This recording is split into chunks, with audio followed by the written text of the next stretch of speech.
Salam, hər vaxtınız xeyir olsun. Mən Orxan Məmmədov, Daha Akademinin məntiq müəllimi. Kursumuzda keçirilən ümumi sınaq imtahanı, magistr ümumi sınaq imtahanı üçün izah videosunu sizlərin diqqətinə çatdıracağam. Başlayırıq 46 nömrəli sualın izahı ilə. Ardıcıllar mövzusuna aid olan bir test tapşırığıdır. Əgər suala diqqət yetirsək, bunda ədədlər arasında müəyyən bir qanuna uyğunluq var. Gəlin görək indi bu qanuna uyğunluq nədən ibarətdir? Baxıram ki, 38-dən 49-u almaq üçün, 38-dən 49-u almaq üçün üzərinə 11 əlavə ediblər. 49-dan 62 almaq üçün üzərinə 13 gəliblər. 62-dən 70 almaq üçün üzərinə 8 gəliblər. 70-dən 77-ni almaq üçün üzərinə 7 gəliblər. 77-dən 91 almaq üçün üzərinə 14 gəliblər. Hə. Yazdığım ədədlər arasında demək olar ki, heç bir qanuna uyğunluq yoxdur. Bəs yaxşı, bu ədədləri hardan almışam? Təbii ki, 3 ilə 8-i toplamışam 11, 4 ilə 9-u toplamışam 13. Yəni, bu 49-un rəqəmlər cəmini üzərinə əlavə edibdir. 62-nin rəqəmləri cəmini, 70-in rəqəmləri cəmini və s. Mən də burada 91-in rəqəmləri cəmini, 9 ilə 1-in cəmini nə qədər elər? 10. Buna əlavə edəcəm 91-in üzərinə, cavabım olacaq 101.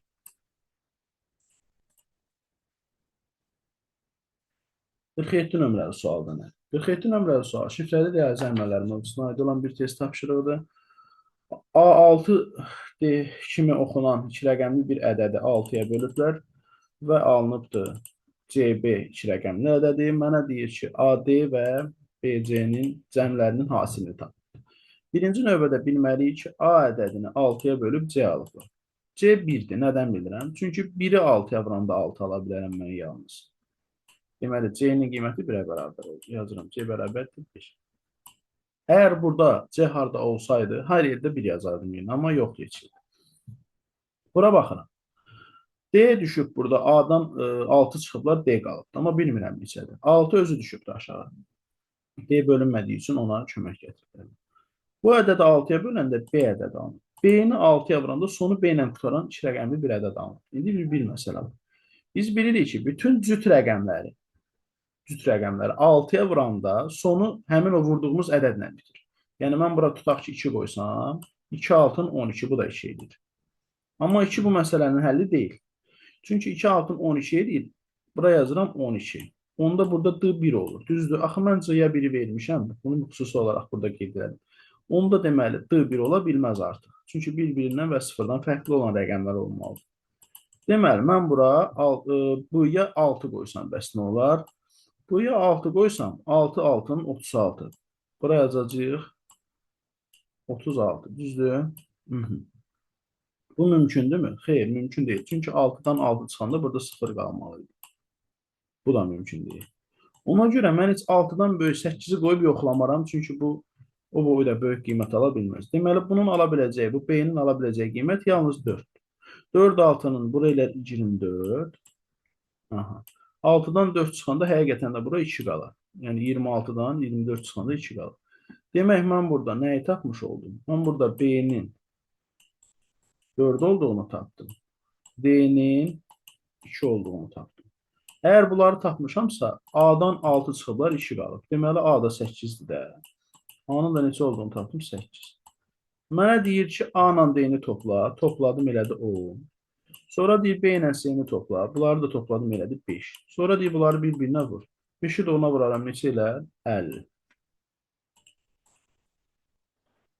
Davam edirik 48 nömrəli sualına. Görək 48 nömrəli sualda məsələ nədən ibarətdir? Deyir ki, 4 dənəsi eyni bir kubun açılış formasıdır, bir dənəsi isə fərqli bir kubun açılış formasıdır. Biz o fərqli olanı tapmalıyıq. Heç nə yox, sadəcə 1 və 7 rəqəmlərinin bir-birinə olan qonşuluq münasibətinə baxsaq, məsələni həll edə bilərik. Baxın, burada 7-nin ayağı birinin tən ortasına baxır.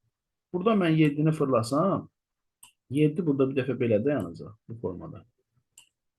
Biraz pis çəkdim. Belə dayanacaq. Sonra 7-ni bir dənə də fırlatsaq, bura. 2-1-lə münasibətinə baxmaq istəyirəm. 7 burada belə dayanacaq. Həqiqətən də 7-nin ayağı birinin ortasına baxır. A variantında olduğu kimi.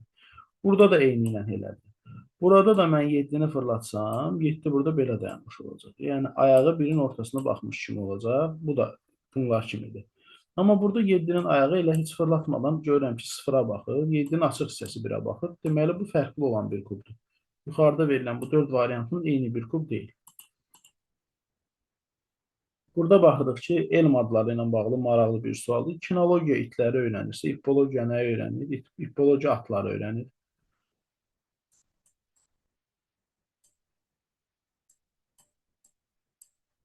Gələk bu birisi tərəfdən davam edək. Hı -hı. Deyir ki, dedektiv hekayələr yazmaqla yanaşı, romanlarında tarixi mövzulara da yer ayıran yazıçının Hitlerdən bəhs edən son kitabı Ninattanın Bilərziyi mükafatı aldı cümləsində verilən fikrə əsasən aşağıdakılardan hansı düzdür? Hitler yazıçının bir sıra romanlarının personajı olub. Yazıcı həm nəsr, həm də nəzmli əsərlər yazıb. Yazıcı müxtəlif janrlarda əsərlər yazıb. Ninattanın Bilərziyi mükafatını qazanan ilk romandır. Yazıcı son kitabını mükafat almaq məqsədi ilə yazır. Bax, Y variantını birinci eləyərəm. Çünki mükafat almaq məqsədi ilə yazdığını demir. Sadəcə mükafat aldığını deyir. Məqsədin nə olduğu bildirilmir. Ninattanın Bilərziyi müəllifə mükafat qazandıran ilk romandır. Demir ki, ilk romandır. Deyir, demir. Təsdiqini görmürəm mən. Sonra deyir, yazıcı müxtəlif janrlarda əsərlər yazıb. Düz deyir də, dedektiv hekayələr yazmaqla yanaşı, tarixi mövzularda da yer ayırırdı. Yəni, iki müxtəlif mövzu deyir. Bu doğru cavabdır. Yazıcı həm nəsr, həm nəzmlə yazıb. Bunu deməyib ki, şeir və hekayə dilində yazıb. Hitler yazısının bir sıra, xeyr, deyir ki, bu əsər Hitlerdən bəhs edir. Day demir, bir sıra romanlarında Hitlerdən istifadə edir personaj kimi. Davam eləyək. Davam eləyək, baxarıq 51 nömrəli sual. 51 nömrəli sualda məsələ nədən ibarətdir? Deyir ki, 200 qram 30%li spirtli sudan 50 qram su buxarlandırıldı. Alınmış yeni məhlulun neçə faizi spirtdir? Baxın, deyir ki, 200 qram 30%dir. Bu o deməkdir ki, bu məhlulun hər 100 qramında 30 qram spirt var. 200 qramında o 60 qram nə var? Spirt, indi bu məsələdə spirtli saf maddə var da, yəni həll olan maddə var. 60 qram nə var? Spirt var. Bu 60 qramı bildik. Bizdə yalnız suyu buxarlandırıblar. Yəni bu 60 qram dəyişməyibdir. 50 qram su buxarlandırılıbsa 200 qramdan, yəni ümumi məhlulundan gedən sudur. Yerdə qalıb ümumi məhlulumun çəkisi nə qədər də hal-hazırda? 50 qramı götürüblər də qalıb 150 qram. 50 qram su buxarlandırıblar da, belə deyə daha doğrusu. Biraz elmi dildə desək. İndi alınan məhlulda bunun faizini tapmaq istəyirəm, spirtin faizini tapmaq istəyirəm. Bu halda nə edirəm? 2 ədədin faiz nisbəti. Bax, 60 qram ümumi 150 qramın içərisindədir. 60 qram bunun neçə faizini edir? Bunu tapmaq üçün bölərəm, vuraram 100-ə də. Buradan 0-dan bu 0-ı silsəm, 60-ı 15-ə bölsəm eləyər 4. 4-ü də ona vursaq neçə elər? 40 elər. Deməli, cavabım olacaq nə?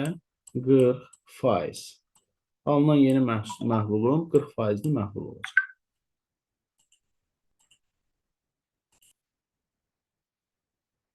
Baxırıq 52 nömrəli suala. Deyir ki, bir sıra üzrə yerləşən 9 bina. 1-dən 9-a qədər başlayaraq nömrələnir. Binaların 3-ü mavi, 3-ü qırmızı, 3-ü isə yaşıl rəngdədir. Binaların rəngləri ilə bağlı aşağıdakılar məlumdur. Aha, görək nə məlumdur binaların rəngləri ilə bağlı. Deyir ki, 3-cü bina qırmızı rəngdədir. 3-cü bina qırmızı rəngdədir. Buna qoydum qırmızı. Aha. Birinci və 6-cı binalar eyni rəngdədir. 1 ilə 6 eyni rəngdədir. Aha, yazdıq. Yaşıl rəngli binaların hamısının nömrələri təkdir. Bax, indi yaşlı nömrəsi təkdirsə, mən 1-ə yaşıl verə bilərdim. O halda ki, 6 1 ilə eyni olmasaydı. Çünki təkdirsə 6-nı verəmir. Onda yaşıl binanın biri olur 5, biri olur 7, biri də olur 9. 3 dənə yaşıl bina lazım deyil mənə. Yerləşdirdim.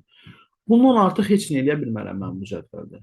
Bunların qırmızı və yaxud da mavi olduğunu deyə bilmərəm, yaxud digər xanalar. Mənə deyir, aşağıdaşların hansı mütləq doğrudur? Mütləq doğru deyirsə, məsələn, burada deyir 4-cü və 6-cı bina. Mən 4-cü binanın rəngini bilmirəmsə, bunu müəyyənləşdirə bilmərəm. 5-ci bina yaşıl binadır. Düzdür, 5-ci bina yaşıl binadır. Bu doğru fikirdir. 1-ci və 8-ci binalar eyni rəngdədir. 1 ilə 8-in eyni rəngdə olduğunu deyə bilmərəm. 2-ci bina mavidir. 2-ci binanın rəngi haqqında heç bir təsəvvürüm yoxdur. 4-cü və 8-ci binalar eyni rəngdədir. Heç birisinin rənginin nə olduğunu bilmirəm. Ona görə də deyə bilmərəm. Davam edirik digər sualına. Fiqur cədvəlləri mövzusuna aid olan bir test tapşırığıdır. Maraqlı bir test tapşırığıdır. Görək burada nə iş görüblər. Burada deməli Y hərfi bir dəfə yuxarı baxıb, bir dəfə aşağı baxıb, bir dəfə sola. Yenə aşağı baxıb, sola baxıb, yuxarı baxmayıb. Deməli Y yuxarıya doğru baxmalıdır. Ki növbəti sətirdə də elədir. Yuxarıya baxmalıdırsa B olmaz, Y olmaz və A olmaz. İndi bir məsələ var. Bu Y-nin üstündə qeyd olunan bu ellipslər. Bir dəfə biri ağ, biri qara olubdur. İki dəfə daha doğrusu. Bir dənəsində iki dənə qara olubdur. Yəni, burada da baxsan, məsələn, bir ağ, bir qara iki halda gəlibdir. Deməli, iki qara olan halı yoxdur. Deməli, burada ellipslər nə olmalıdır? İkisi də qara olmalıdır ki, bu da hansı variantda verilib? C variantında verilib. Cavabım olacaq C variantı. Davam edirik 54 nömrəli sual. 54 nömrəli sual şifrələr mövzusuna aid olan çox maraqlı bir sualdır. Məsələ nədən ibarətdir? Burada sözlərin son hecalarını və hecalarını daha doğrusu bütövlükdə simvollarla kodlaşdırırlar. Mən son hecalara baxsam, məsələn, çözmüş olaram. Məsələn, dəyələr eynidir, nilər eynidir. Fərqli olan bir dənə yədir. Burada sonları eyni olmayan hissə bir dənə budur. Deməli, bu nədir? Bu yədir. Bunda bu nizamiyə sözüdür. Nizamiyə.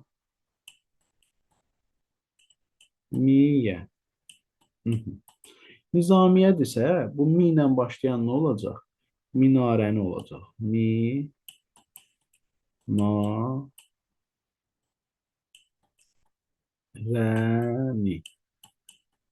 Minarəni tapmışıqsa, naidənin də axırı ni ilə qutarmalıdır. Axırı ni ilə qutaran bir dənə nə var? D variantı var.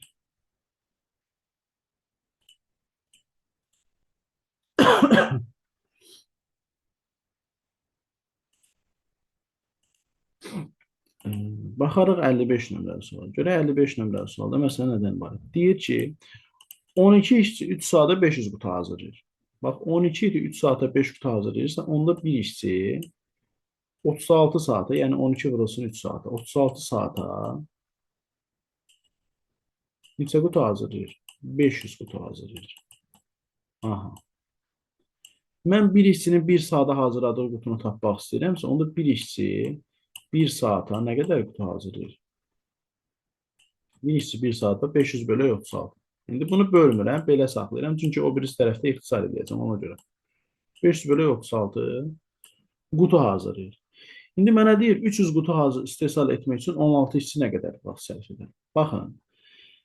Burada 300 qutunu, bu bir işçinin bir saata gördüyü işdir, yəni iş görmə qabiliyyəti. 300 qutunu buna bölərəm. Yəni 300-ü bölərəm bir işçinin sərfiyyatına, iş görmə qabiliyyətinə. 500 bölək 36-ya bölərəm. 500 bölək 36. Sıfırı biraz pis yazdım. 506 kimi görsən, yox 500-dür. 500 bölək 36-ya.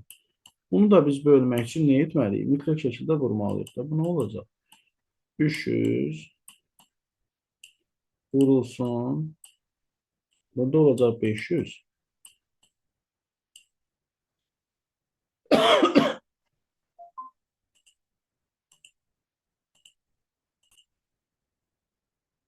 Burada da olacaq 36.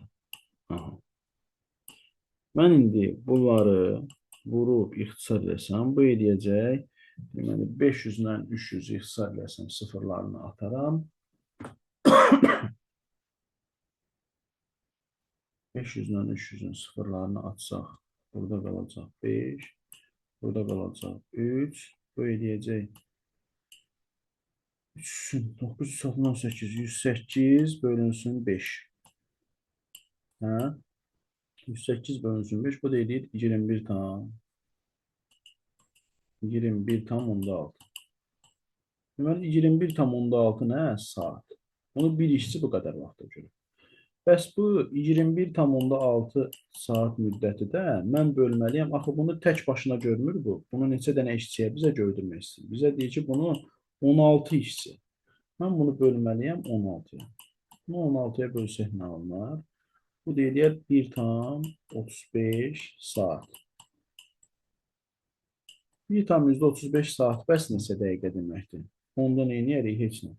1 tam %35-i vuraram 60-ı. Saatı dəqiqəyə keçirməm. Bu da eləyəcək 81 Deyil. Cavabım olacaq B variantı. Burada qatlanmış kağızdır. Bunun üzərində bir kəsiklər edib, sonra açılır. İndi fikirləşək görək burada nədir məsələ? Elə bu hissəni variantlarda ayırsan, məsələn, bu variantda ayırsan, bu dairə ilə üçbucağı düz yerdə verilmişdir. Burada ayırsan, burada da eyni ilə elədir. Bu hissədə ayırsaq, burada üçbucağı verilmişdir. Bu hissədə də ayırsaq, dairə ilə üçbucağı yaxşı düz yerində verilmişdir. Amma bu hissəni ayırsan, burada düpbədüz yerində verilmişdir. Dilənə cavabım elə A variantı.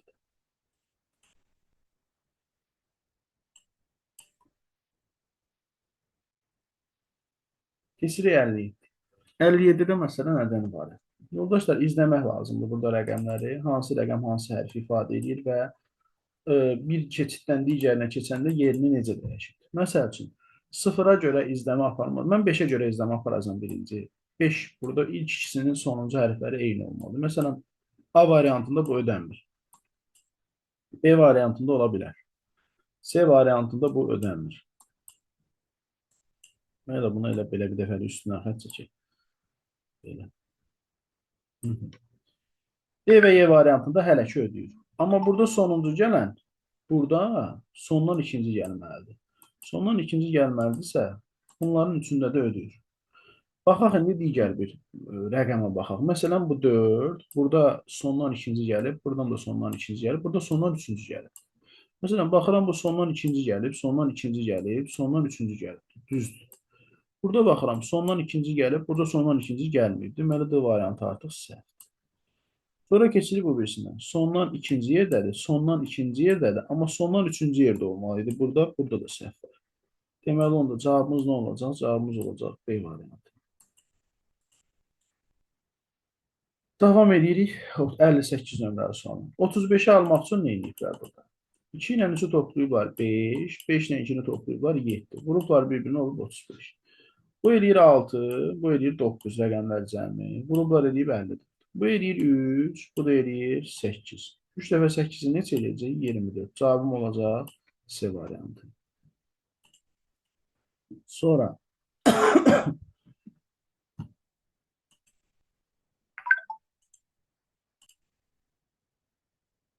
deməli, burada məsələ nədən ibarət? Deyir ki, sonundakı 7 rəqəmini əvvəlinə keçirdikdə 6 dəfə böyüyən ədəd hansıdır? Bu ədədi tapmalıyıq və ikinci və üçüncü rəqəmlərin cəmini tapmalıyıq. Deməli, biz fikirləşməliyik ki, bu ədəd 6 dəfə böyüyür. Onda bu 7 tutaq ki, deyək də, 3 rəqəmli ABC ədədi kimi götürsək, yetərincə çətin sualı deyin biləsiniz. Bunu deyir ki, böləndə 6-ya düşür elə ABC-nin özü. Yəni, bunun sonunda əvvəlcə 7 rəqəm olur. Bunu götürüb əvvəlinə qoydum. Həmin bu ədəddən ABC ədədidir. 7 də 6 dəfə böyük oldu. Burada da nədir məsələ? Birinci 7-ni bölərəm 6-ya. Bu düşər 1 dəfə. 1 6-nın 6. 7-dən 6 çıxaram, qalar 1. Hə, indi A burada 1-dir. Artıq tərəfdən tapmışam axı. 1 bölünməyəndə bu 1-i gətirirsin. 11 6-ya düşər yenə 1 dəfə. 1 6-nın 6. Çıxanda qalacaq 5. Deyə bilərsiniz ki, B1 ola bilərmi? Ola bilər. Mənə belə bir şərt verməyib ki, bunu qur, yaxud bütün rəqəmləri fərqli olan ədəd deyil. Belə bir şey deməyib ki. İndi baxıram bura. B1-dir. Onda bu 1 də düşəcək. Düzdür? 1 də düşəcək bura. 11-dən 6 çıxanda qalar 5. 5 bölünməz yox. B-yə 1-i niyə qoyduq ki? Bir dəqiqə. Bax, biz neylərik? 7-ni böldük 6-ya düşdü 1 dəfə. Bu 1, 1 6-nın 6 çıxdıq. Qaldı 5. 5 bölünmür, bu B gəlir bura. B gəlir bura. B burada görək neçədir. 51-in içərisində baxaq görək. Daha doğrusu burada B-yə 1 qoyduq. Yenə də 1 6-nın 1 elədi də, belə deyim. 1 6-nın 6 elədi. Çıxdıq, qaldı 5. Fikirləşəm ki, 51-in içərisində 6 neçə dəfədir? Təbii ki, 8 dəfədir. 8 altından 48. Hə? Yazırıq bura 48. Çıxanda qalır 3. Mən bilmirəm axı bu neçə rəqəmli ədəddir. Təxmini elə belə özüm üçün başlanğıc üçün burada 8 qoyuram. 3 rəqəmli ədəd fikirləşmişəm. Amma davamı gələ bilər də. Bura olar 38. Üzü bu yana, yəni hər dəfəsində bura bir ədəd düşər. Məsələn 38 6 dəfə düşər. 6 altın 36 və s.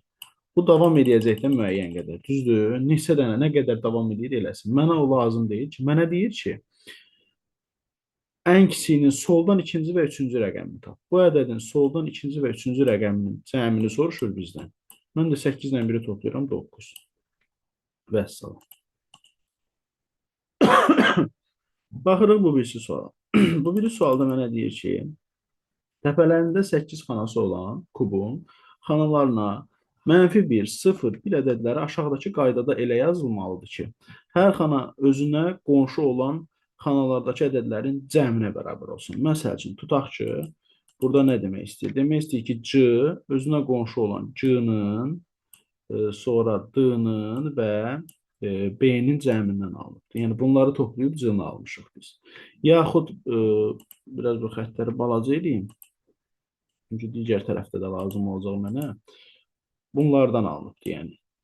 Yaxud Y bərabərdir H-ın, A-nın, bir də F-in cəmi. Mənə deyir, A 1-dir. A neçədir? A 1-dir. B də 1-dir.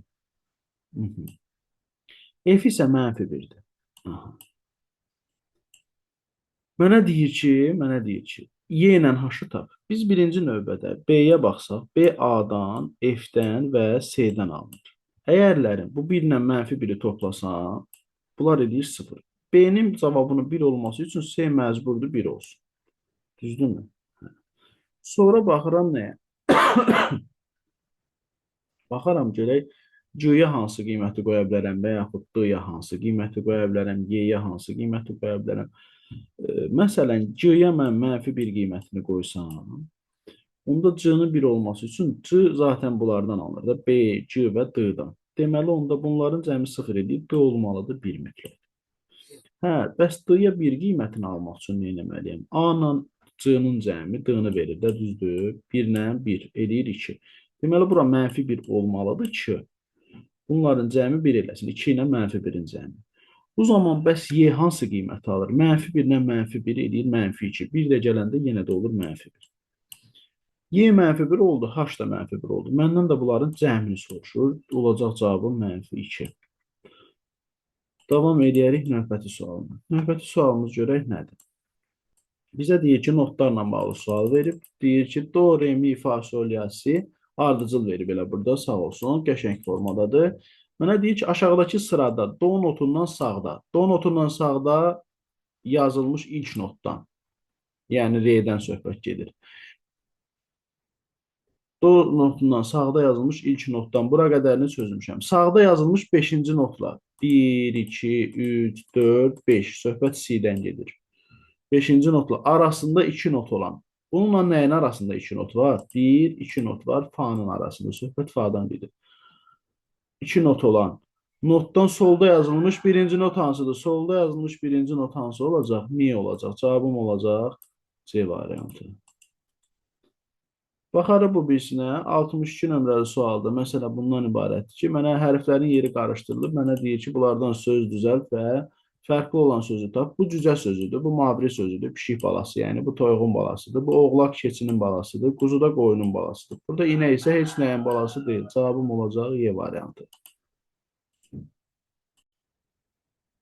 63 nömrəli sualı aşkar operatorlar mövzusuna aid olan bir test tapşırığıdır. Burada 6-nı gətirib buradan yazsam elə olacaq 6 operator 27 bərabərdir. Baxıram ki, burada A-nın üzərinə 5 əlavə edilir. Bizdə A-nın yerində dayanan 6-dır. 6-nın üzərinə 5 gəlsə eləyər 11. Bir dənə də başqa bir operator əmələ gəlir burada. Bu operator. Burada isə B-ni 3-ə bölməliyik. B-nin yerində 27 dayanır. Bu 27-ni də 3-ə bölsəm edər 9. Mən indi 11 operator 9-u hesablamalıyam. Bunu hesaplamaq üçün bu düsturu tətbiq edirəm. Baxıram ki, A-nı 3 dəfə artırırlar. Mən də 11-i 3 dəfə artırıram, olur 33. Ardınca belə bir operator qoyuram bura. B-nin üzərinə 8 yazılır. 9-un üzərinə 8 yazsam edər 17. Bəs bunun həlli nədir? Bunun həllində buradan baxıram ki, A ilə B-nin fərqinin kvadratı. Onda burada nə olacaq? 33 çıxılsın 17 və bunun kvadratı. 33-dən 17 çıxanda qalar 16. 16-nın da kvadratı ilə 256. Cavabım olacaq B variantı. Davam edirik 64 nömrəli soruna. Deyir ki, 4 nəfər 6 boş yerə neçə üsulla əyləşə bilərlər? Bu, bilirik ki, seçim imkanları vurmalar prinsipi ilə həll olunur. Bizdə neçə nəfər adam var? 4 nəfər adam var. Seçimləri nədir bunların? Birincinin 6 dənə boş yerdən 6-sını da seçmə ehtimalı var. İkincisi, artıq birinci bir yeri seçdi və məşğul elədi. 6 oldu, artıq 5. İkincisinin seçmə imkanı var 5 dənə yer. Artıq 5 dənədən də biri getdi, qaldı 4. Üçüncüsü seçə bilər 4 dənə yer. Dördüncüsü seçə bilər 3 dənə yer. Və biz nə etməliyik? Bunların arasında vurma eləməliyik ki, neçə üsulla alına bilər? Bunların hasili qədər. Vurmalar prinsipi və yaxud Dekart hasili də deyə bilərik buna, riyazi dildə desək. Bunların da hasilini, hamısını bir-birinə vursan, 5 altın 30, 4-ə vursan 120, 120-ni də 3-ə vursan 360 dənə edəcək. Cavabım olar Y variantı.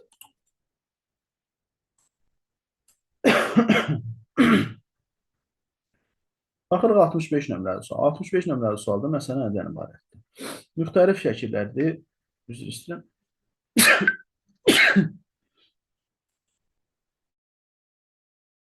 Və burada məsələ nədir? Burada məsələ ondan ibarətdir ki, bizdən fərqli olan fiquru soruşur. Əgər diqqətlə baxsaq, bu elə R hərfinə oxşuyur. Düzdür? Bu R-in biraz saat əqrəbin əksinə fırladıblar. Təxminən 135 dərəcə alınıb B variantı. Saat əqrəbi istiqamətində məsələn bunu saat əqrəbin əksinə 45 fırladıblar. Bunu alınıbdır C variantı.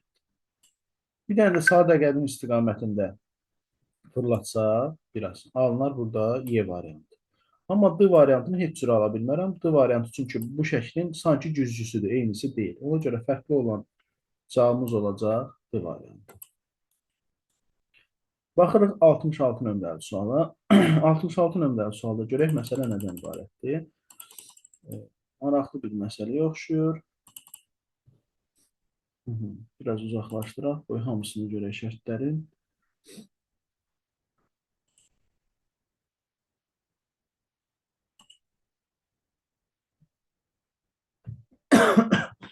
Mənə deyir ki, K, L, M, S, T şəhərləri haqqında məlum olan bunlardır. Nələr məlumdur? Bax, bir var əhali. Bir də var ərazi. Bunlar ayrı-ayrı anlayışlardır. Bunlara görə mən müəyyənləşdirəcəm. Deyir, K-nın ərazisi L-dən böyük. Əraziyə görə K L-dən böyükdür. Aha. Əhalisinin sayısı S-dən çoxdur. Yəni, K-nın əhalisi S-in əhalisindən çoxdur. Sonra deyir ki, S-in əhalisi M-dən çox. S-in əhalisi M-dən çox. Ərazisi isə L-dən kiçikdir. S-in ərazisi L-dən kiçikdirsə elə bu bir şərtlə birləşdirdim bunların ikisini də. M-in ərazisi K-nın ərazisi, M-in ərazisi K-dan, əhalisi T-dən azdır. M-in ərazisi K-dan azdır. Onda K böyükdür M. K böyükdür M. Əhalisi isə T-dən azdır. Yəni, T böyükdür, onda M-dən. Aha. Ardınca deyir ki, K-nın əhalisi T-dən və L-dən çoxdur. K-nın əhalisi T-dən və L-dən çoxdur. Yəni, K həm T-dən böyükdür. Onda K M-dən böyük olacaq. Düzdür? Ki, zaten burada elə yazmışdıq da. Bura M-dir də, düzdür? Həmçinin K-nın əhalisi L-dən də böyükdür. Bu şərtlərə görə, gəlin görək hansı şərtin mütləq doğru olduğunu tapaq. Baxıram ki, S-in əhalisi T-dən çoxdur. S-in əhalisini T ilə müqayisə edə bilmərəm. Çünki bunları bir yerdə yaza bilməmişəm, bir sətirdə. Bu müəyyən etmək çətindir. Müəyyən etmək mümkün deyil hazırki vəziyyətdə. Bu 5 şəhər içərisində ən çox əhalisi olan K-dır. Doğrudur. K-nın əhalisi S-dən də, M-dən də, L-dən də, T-dən də, yəni digər 4 dənəsindən çoxdur. Deməli, bu ikinci şərt mütləq doğru olan şərtdir. Bu 5 şəhər içərisində ən kiçik olan şəhər M-dir. Xeyr, ola bilər S olsun ərazisinə görə.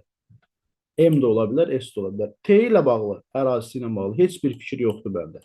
T də ola bilər. Buna görə bunu götürə bilmərəm. Verilmiş məlumatlara əsasən 5 şəhər arasında əhalisi ən az olanı tapmaq mümkün deyil. Düzdür. Əhalisinin sayı ən az olan M-də ola bilər, el də ola bilər. Mən bunu dəqiq görə bilmirəm burada. Ona görə bu da doğru mülahizədir. Baxıram 5-də deyir ki, M-in əhalisi eldən azdır. M-in əhalisi eldən azdır. Axı dedik, M-lə eli bir-biri ilə müqayisə edə bilmirik. Ona görə 5 də ola bilmir. Cavabım olacaq 2 ilə 4. Görə 2 ilə 4 hansı variantda verilib? D variantında verilib. Cavabım olacaq D variantı. Aha.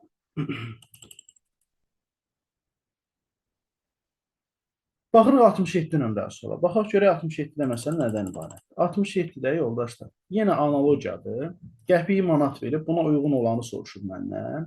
Biz bilirik ki, manat qəpiyin 100 qatıdır. Yəni, qəpiyi 100-ə vursam eləyər manat. Gəlin, indi baxaq görək, valyutanı 100-ə vursam pul eləməz. Dolları 100-ə vursam sent eləməz. Senti 100-ə vursam dollar ilə yerləri dəyişikdir. Baytı 100-ə vursam bit eləməz, bu da ola bilməz.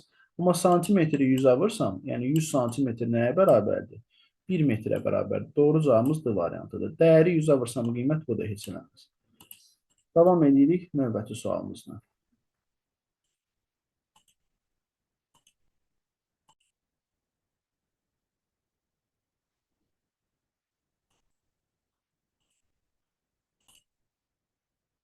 Bu sualda məsələ nədən ibarətdir deməli? Qeyri-aşkar operatorlar mövzusuna aid bir test tapşırığıdır. Burada görürəm ki, ədəd birdən-birə böyük. Bu ədəd birdən-birə böyüksə, deməli burada kvadrat kub, vurma söhbəti var nəsə. Baxıram ki, 5-in kubu eləyir 125. Çıxanda 3 qalar 122. 3-ün kubu eləyir 27. Çıxanda 5 qalar 22. 2-nin kubu eləyir 8. 4 çıxsam qalar 4. 4-ün kubu eləyir 64. 64-dən də 7 çıxsam qalar 57. Cavabım olar D variantı. Baxırıq 69 nömrəli test tapşırığına. Asılqan tipli tərəzilər mövzusuna aiddir. Burada biz elə çəkilər verməliyik ki, buradakı prinsiplər pozulmasın. Bunun üçün nə edək? Biraz yaxınlaşdıraq bunu. Siz bizim iş görəcəyimiz hissə buradır. Və məndən bu ifadənin qiyməti soruşulur. Mən nə etməliyəm? Deməli, öyrəndiyimiz qaydaya əsasən ən aşağıdakı tərəziyə deyirik x və bunları. Bu x-lar olur 2x toplananda. Onda burada olur 2x. Onunla eyni səviyyədədir deyə. Və bu 2x-dən nəhayət x-lar ayrılır burada. 2x-lar burada olur 4x. Bu tərəfdə də olur 4x. Bunda bunlar 2x-a bölünür. Bunlar da 2x-a bölündü, getdi. Bu 2x-lar da öz növbəsində x-a bölünür. Aha. Burada x olur, burada x olur. Bu tərəfdən də eyni şey eləsək, 4x-lar burada 8x, burada da 8x olur. Burada bu da 4x olur. Bu da 4x olur. Və 4x burada olur 2x, burada da olur 2x. Həmçinin burada da 2x olur, burada da 2x olur. İndi bir məsələ var. Mən burada demişik ki, ən çox simvol olan yerə ən balaca ədədləri qoymaq lazımdır. Məsələn, mən əgər bura tutaq ki, 2 qoysam bu xaçlara, böyük ehtimal ki, mənim tərəzim alınmayacaq. Ona görə 1 qoyarım. 1 qoysam, bunların cəmi nə qədər edir? 4. Burada bir dənə də 3 bucaq, düzdür? Bu tərəfdə də 1 var. Bir dənə də bu romb var daha doğrusu. Bu rombla bu rombu aparsam, bu 1 ilə də bu 1-i aparsam. Yerdə qalır burada 3 dənə 1, bir dənə olur romba. Deməli, romb nəyə bərabər olur? Romb bərabər olur 3 dənə 1-in cəmini, yəni 3-ə. Əgər romb 3-dürsə, onda bu qolun çəkisi nə qədər olur? 7 olur. Bax, bu 1 deyil, üzr istəyirəm, bu 3-dür. Bu 3, bu da 3, eləyir 6, düzdür? 6 üstünə 1 gələndə 7 edir. Hə, gəlirəm bu birisi tərəfi. Bura 7-dirsə, bu x 7-dirsə, onda bu x da 7-dir. Düzdür? Onda bu x da 7-dir. Onda bu x da 7-dir. Onda bu x da 7-dir. Onda bu x da 7-dir. Görün nə qədər yeri tapdım mən bir dənə o üstə gəlməyə 1-i verməklə. Burada 7-dir. Hə, romb 3-dürsə, avtomatik 3 bucaq olur 4. 3 bucaq olur nə? 4. Həmçinin bu 1-dirsə, ulduz olur 6. Ulduz oldu 6. Sonra bu birisi tərəfdə. Dairə özü ümumiyyətlə 7-dir. Dairə bərabərdir 7. Onu da yazdıq. Sonra keçək görək buradan nəyi tapa bilərik. Bu tərəfdən görək. 3 bucaq 4-dür. Bu da 1-dir. Bunlar elədi 5. Bu tərs trapezi. Bura 2x-dır da. Yəni bura 14 olur avtomatik. 5 isə bu tərsinə dayanan trapezi 9-dur. Tərsinə dayanan trapezi nə oldu? 9 oldu. Bunu da çözdük. Başqa bu tərəfə keçək. 7-dir. Burası 3-dür. Deməli bunların hər biri 2-dir. Bu birisilərin hər biri, bunların hər biri nədir? 2-dir. 2. Bu 2-dirsə, onda bu 5 bucaq elə 5-dir. 5 bucaq nədir? 5-dir. Hə. Bir dənə məndə qalıb bu kvadrat. Bura 14-dür də, düzdür. 14-dür. Bu romlar da 3-dür hər biri. 3, 3 elədi 6. Buranın 14 olması üçün bu 4 bucaq olmalıdır 8. Deməli, onda 4 bucaq nəyə bərabər oldu? 4 bucaq bərabər oldu. 4 bucaq bərabər oldu 8-ə. Gəlin bu ifadəni hesablayaq. 5 bucaq 5-dir. Üstə gələk. Ulduz 6-dır. Üstə gələk. 4 bucaq nədir? 8-dir. Üstə gələk trapesiya da 9-dur. Bunların cəmini hesablasaq 11 eləyir. Bu da 8 elədi 19. Üstünə də 9 yəni eləyir 28. Cavabım olar B variantı. Davam edirik. 70 nömrəli suala baxaq. 70 nömrəli sual kublar mövzusuna aid olan bir test tapşırığıdır. Mənə deyir ki, uyğun olan açılışı tapın. Birinci növbədə mən görürəm ki, bu kubun bu üzləri hal-hazırda görsənirlər. Kvadrat, üçbucaq, bir də bu düzbucaqlılar olan üz. Onda burada mən baxıram ki, kvadratla bu üçbucağı qarşı üz kimi veriblər. Bu ola bilməz. Həmçinin burada da üçbucaqla bu düzbucaqları qarşı üz kimi veriblər. Bu da ola bilməz. Bunları 100% atıram gedir. Burada da düzbucaqlılarla bu kvadratı qarşı üz kimi veriblər. Bunu da atıram gedir. Digər tərəfdən, burada baxıram ki, biz diqqət yetirsək, üçbucağın iti ucu ağ düzbucaqlıya baxır. Burada üçbucağın iti ucu ağ düzbucaqlıya baxmır. Yanı baxır ağ düzbucaqlıya, bu da səhvdir. Onda cavabım elə Y variantı. Əgər bir təpədən baxsaz, bu təpədən, ki, hansı ki, bu təpədir bu. Üçbucağa baxır ağa, burada da üçbucaq ağa baxır. Bu tərəfdən qara düzbucaqlı ilə kvadrat qonşudur, buradan belə qonşudur. Üçbucağı da fırlasaz, üçbucaq burada belə dayanacaq, bunun ilə qonşuluğu düz olacaq. Yəni cavabım Y variantı deyilən. Dalınca gəlirik anaqramdır. Anaqramda görək sözləri tapaq. Bu Yudaizmdir, bu xristianlıqdır, bu buddizmdir, bu da İslamdır. Bunlar dinlərdir, yəni təriqətlər dinlərdir. Bu isə bunun sözüdür görək. Nə sözüdür? İzmi götürək, izmi. Hə? Rasizm. Bu rasizmdir. Bu din deyil. Aydındır mı? Cavabım olacaq C variantı. 72-yə baxaq. 72-də məsələ nədən ibarət? Deyir ki, içərisində 4 ton su olan çənə 8:00-da nasosdan su verildi. Aha, çəndəki suyun miqdarı zamana görə dəyişməsi aşağıdakı qrafikdə verilir. Buna görə saat neçədə çəndəki suyun miqdarı 7 ton olacaq. Baxın, suyun miqdarını bizə tonla veribdir. Qəşəng. Diqqət yetirsək bu qrafikə, zamanın başlanğıc anında çəndə zaten 4 ton su olubdur. Zaman 3 saat keçəndə 3 saata çənə nə qədər su tökülübdür? 1 ton su tökülübdür. Düzdür? Deməli, onda 3 saata 1 ton tökülür. Suyun miqdarının 7 ton olmasını deyir, hə? 7 ton olması üçün kran açıldıqdan sonra deyir, buna görə saat neçədə, hə? Qəşəng. Deməli, indi bunun içində zaten 4 ton su var. 7 ton olması üçün bu neçə ton artmalıdır? 3 ton artmalıdır da, düzdür? Onda neçə saat keçməlidir? 9 saat keçməlidir. Hə. Əgər saat 8:00-da bu vəziyyət idisə, 8:00-da 4 ton su var idi, hə? Onda neçə saat keçəcək bizdən? 9 saat keçəcək də, 17:00-da da 17:00-da da çəndə nə qədər su olacaq? Olacaq 7 ton. Cavabım olacaq C variantı.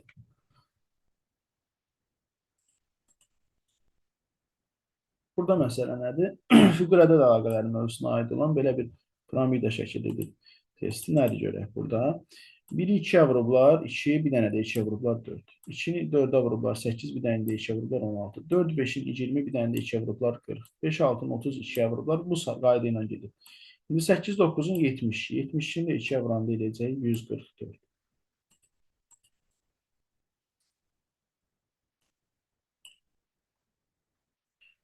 Proqramın konserti. Konsertin proqramı var. Konsert müəyyən proqram çərçivəsində reallaşdırılır. Mal bazar çərçivəsində olmur. Kataloq kitabxana olmur. Cild kitab olmur. Kitab cild ola bilərdi, amma bina layihənin əsasında hazırlana bilər. Layihə də onun əsası, planı. Konsertin də proqramda onun planı olan. İmza sərəncamında deyil. Sərəncam imza ilə təsdiqlənə bilər.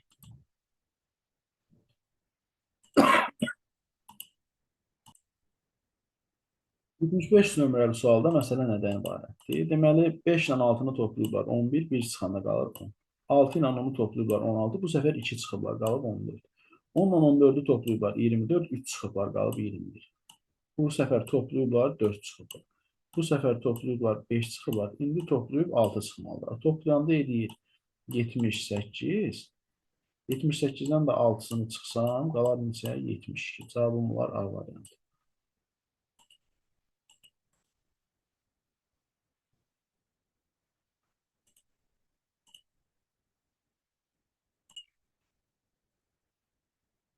Bir-birindən fərqli ABC rəqəmləri üçün A bərabərdir B plus C şərtini ödəyən ABC ədədlərinin ən böyük və ən kiçiyinin qiymətləri cəmini soruşur bizdən. Deməli, biz fikirləşməliyik ki, biz birinci ədəd, ikinci və üçüncü ədədin cəmindən alınsın və bir-birindən fərqli olsun. Yəni, sıfırdan istifadə edə bilmərəm. Çünki nəyin üzərinə sıfır gəlsəm, özü eləyir. Onda mən ən kiçik ədədi düzəldərəm. Biri digərinin cəmi. Mən ən kiçik rəqəmlərindən birinci istifadə edirəm. Bu 1 ilə 2 olar. 1 ilə 2-nin cəmi mənə verər 3. Ən kiçik ala biləcəyim ədəd 3-dür. Yəni A-nın qiyməti. Ən böyüyü isə 9-dur. 9-u mən ən böyük qiymət almaq istəyirəmsə, tutalım ki, ən böyük ədədi yazmaq istəyirəm. Birinciyə yazacam nəyi? Birinci yazacam 9-u A-nın yerinə. Hə? B ilə C-nin yerinə nə yaza bilərəm? 8, 1 yaza bilərəm, 7, 2 yaza bilərəm, 6, 3 yaza bilərəm. Təbii ki, ən böyüyünü yazmaq istəyirəmsə, bu 981 olsa daha böyük olar da. 72-dən, nə bilim, 63-dən və s. Ən kiçiyini yazmaq üçün isə 3-ü qoyacam yenə əvvələ. Sadəcə bura 2, 1 yoxsa 1, 2 yazaram. Yəni 321 yox, 312 yazaram da ki, ən kiçiyini aldım. Və məndən də bunların cəmini tapmaq soruşur. Və salam toplayaram da 1 ilə 2-ni toplayaram 3, 8 ilə 1-i toplayaram 9, 3 ilə də 9-u toplayaram elə neçə? 12. Bu da eləyər neçə? 1293. Cavabım olar A variantı. Baxırıq bura. Burada məsələ nədən var? Diqqətlə baxsaq, oxlar burada, nöqtələr daha doğrusu. Bir dəqiqə, bu biraz da uzaqlaşdıraq. Nöqtələr burada şaqili formada düzülüblər, burada da şaqili formada düzülüblər. Yəqin bu xətti də ona görə veribdir. Burada üfüqi formada düzülüblərsə altda, burada da üfüqi formada altda düzülməlidir. Bu öz yerində. Baxıram ki, bu ortada olan romb burada da ortadadır. Bu da ola bilər nəsə bir əlamətdir, amma diqqətlə baxsaq, 3 bucaqlar olub 4 bucaqlar. İndi məndə də burada 4 bucaqdırsa, mən bunu yaxşı olar ki, məntiqi olar ki, 5 bucaqlara çevirim. Və 5 bucaqlara çevirsəm də cavabım olacaq D variantı. Keçək bu birisi tərəfdəki suala baxaq. Bu birisi tərəfdəki sual 78 nömrəli sualdır. İmtahan sualıdır. Dəfələrlə bu sualı işləmişik sizlə. Mən elə gəlir ki, bunun oxşarlarını da işləmişik. Məsələ nədir? Burada bu şəkildən bu şəkilə keçəndə bunları ətrafa doğru açıblar. Bunları hər tərəfə doğru açıblar. Alınıb bu. İndi bunu açsam, bu pəncərələr açılacaq. Biri sola, biri sağa doğru. Üç bucaqlar da yuxarıya biri, biri də aşağıya doğru açılacaq. Yəni, cavabım olacaq A variantı. Elə üç bucaqlara görə baxsaq kifayət edir ki, üç bucaq yuxarıya açılanda bu cür açılmalıdır. Davam edək növbəti sualımızla. Afrika materikdirsə, hansı cavab doğru olar? İspaniya dövlət, çay dəniz, Afina ada, Amerika şəhər, zirvə, Şahdağ. Şahdağ zirvə olsaydı götürə bilərdim. Amerika şəhər deyil, ölkədir, dövlətdir, nəsə. Bu getdi. Afina ada deyil, Afina şəhərdir. Çay dəniz deyil, bu ümumiyyətlə mənasıdır. İspaniya dövlət. Yalnız bunu götürə bilərəm. Başqa heç birisini götürmə imkanı yoxdur. 80 nömrəli suala baxaq. 80 nömrəli sualda da kənarları toplasaq, eləyir 50, 2-yə bölüblər 25 alır. Burada kənarları toplasam 92, 2-yə bölüblər 46 alır. Kənarları toplasam eləyir 28, 2-yə bölmüş 14 alır. Deməli, kənarları toplayanda mən neçə almalıyım? Kənarları toplayanda gərək mən 108 alam ki, 108 alam ki, onu 2-yə böləndə 54 edir. Onda 108 almağım üçün neçə gəlməliyəm bu 12-nin üstünə? Təbii ki, 96 gəlməliyim ki, 108 eləsin və onu 2-yə böləndə 54 alım. Cavabım olacaq A variantı. Burada nədir görək?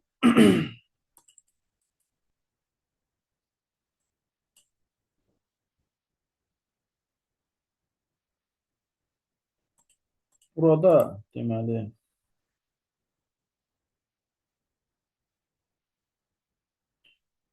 bu inqilabçı sözüdür. Bu irticası sözüdür. Bu mühafizəkar sözüdür. Bu da islahatçı sözüdür. Burada inkubator. İnkubator sözünün bunlarla heç bir əlaqəsi yoxdur. Cavabım olacaq B variantı.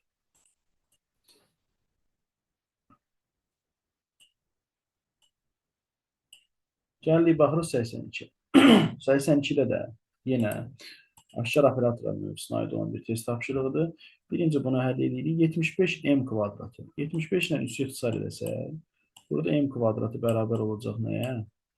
M kvadratı bərabər olacaq 25-ə. Yəni burada qalacaq m kvadratı 25-dir. Onda m bərabərdir 5-ə. Yazıram burada. M bərabərdir 5. Sonra bu tərəfdən 7 n 70-ə bərabərdirsə m bərabərdir 10-a. Bunları tapdıq. Gəlin burada yerinə yazaq da. 3 vurulsun 5. 3 vurulsun m-in qiyməti 5. Üstə gələk. 7 vurulsun n, 5 vurulsun n-in qiyməti 5 vurulsun 10. Bu nə qədər elədi? 3, 5-in 15, 5 10-un da 50. Elədi 65. Nə qədər elədi? Elədi 65. 65 oldu mənim birinci mötərizəmin həlli. Buraya yazıram 65.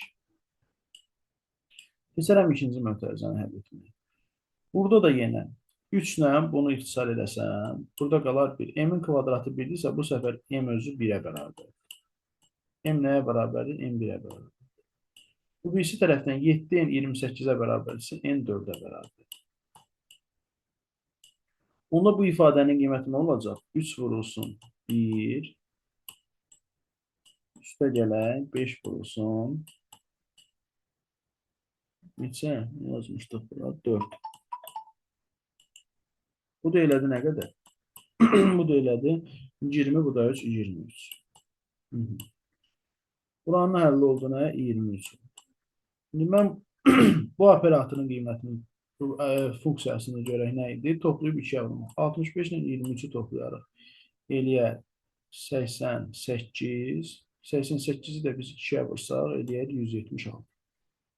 Cavabım olacaq. Nə variantı? Cavabım olacaq C variantı.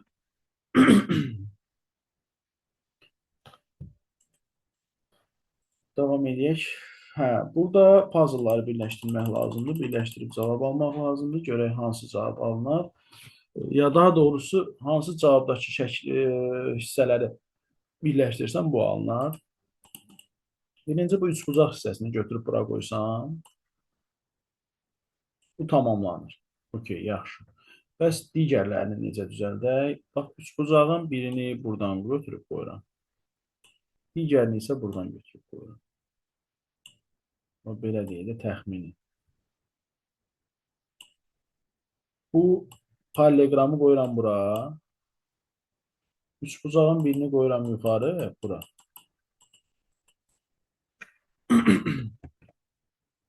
Bucağın birini qoyuram yuxarı, birini isə qoyuram aşağı. Vəssalam.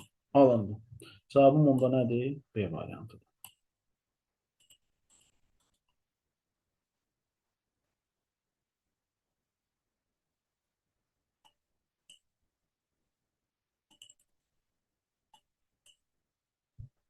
Görək, bu birisi tərəfdən nə iş görüblər.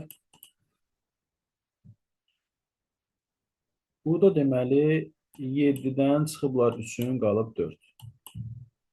Sonra 4-lə yox, alınmadı. Alınmadı. Bu görək 5-lə 8 neçə eləyir? Görək buradan bizə deyilən.